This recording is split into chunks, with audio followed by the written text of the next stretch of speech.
আসসালামু আলাইকুম। আজকে আপনাদেরকে দেখাবো কিভাবে শুধু ডিম, দুধ ও পাউরুটি দিয়েই আপনারা পিৎজা বানিয়ে ফেলতে পারবেন খুব সহজেই। এভাবে পিৎজা বানালে কিন্তু আপনাদের পিৎজার ডো তৈরি করার ঝামেলাটাও আর করা লাগবে না।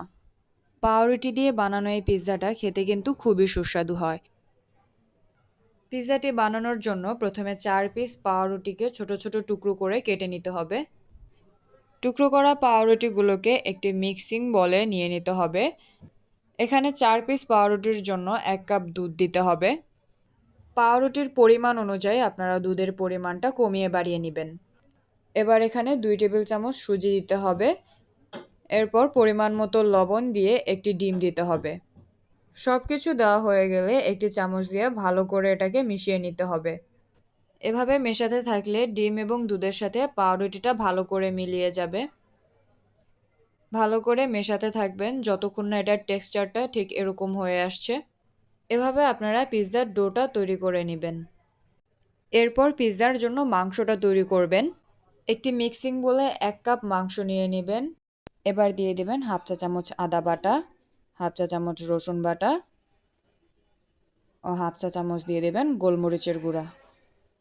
সাথে 1 চা চামচ মরিচের গুঁড়া, পরিমাণ মতো লবণ ও 1 চা চামচ সয়া সস আর 1 চা চামচ টমেটোর সস।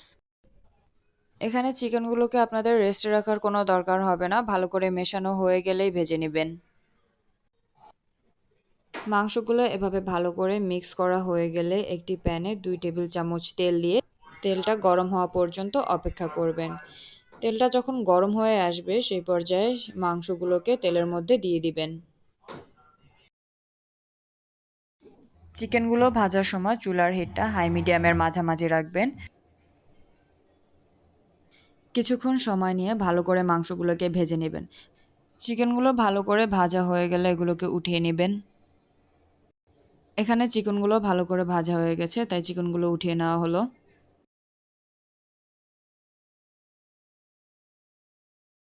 এবার এই একই প্যানে পিৎজার ডোটা দিয়ে দিবেন। এবার পিৎজার ডোটাকে একটা চামচ দিয়ে ভালোভাবে পিৎজার চারদিকে গোল করে ছড়িয়ে দেব যেন এটা একটা পিৎজার শেপে চলে আসে। এবার এটাকে ঢাকনা দিয়ে 5 মিনিটের জন্য ঢেকে রাখবো। 5 মিনিট পর ঢাকনাটা তুলে পিৎজাটাকে উল্টিয়ে নেবেন। এখানে পিৎজার এপাশটা কিন্তু ভালোভাবে হয়ে গিয়েছে। এবার পিৎজার এপাশটাতে সস দিয়ে দিবেন। সসটা ভালো করে পিৎজাতে ছড়িয়ে দিবেন। এখানে টমেটো সস ব্যবহার করা হয়েছে, আপনারা চাইলে পিৎজা সসটা ব্যবহার করতে পারেন। এবার এর উপর দিয়ে গ্রেট করা মোজারেলা চিজ দিয়ে দিবেন। ভালোভাবে চারপাশে চিজ ছড়িয়ে দেওয়ার পর সেই ভেজে রাখা মাংসগুলো চিজের উপর দিয়ে দিবেন। চিকেনগুলো দেওয়া হয়ে গেলে ছোট ছোট করে কাটা কিছু পেঁয়াজ এর উপর দিয়ে দিবেন।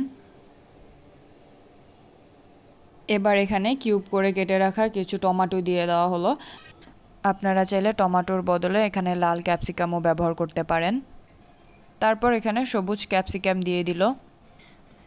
বাসায় যা ছিল তা দিয়ে পিৎজাটা তৈরি করা হলো। এবার সবশেষে উপর দিয়ে চিজ দিয়ে দিবেন। আপনারা চাইলে পিৎজাটাকে আপনাদের মতো ডেকোরেট করে নিতে পারেন। তো কিছুক্ষণ ঢেকে রাখার পর এই যে পিৎজাটা তৈরি হয়ে গেল। এভাবে আপনারা চাইলে কিন্তু বাসায় খুব সহজে অল্প সময়ের মধ্যে পিৎজা তৈরি করে পরিবেশন করতে পারেন। পিৎজাটা বানাতে সময়ও কম লাগবে এবং খেতেও মজা হবে। আজকের পিৎজার এই সহজ রেসিপিটা আপনাদের কাছে কেমন লাগলো অবশ্যই কমেন্ট করে জানাবেন। এরকম নতুন নতুন আরও সহজ রেসিপি পেতে চ্যানেলটিকে সাবস্ক্রাইব করে রাখবেন। আজকের রেসিপিটি এই পর্যন্তই। দেখা হবে অন্য একদিন নতুন কোনো ভিডিওতে। সকলে ভালো থাকবেন। আসসালামু আলাইকুম।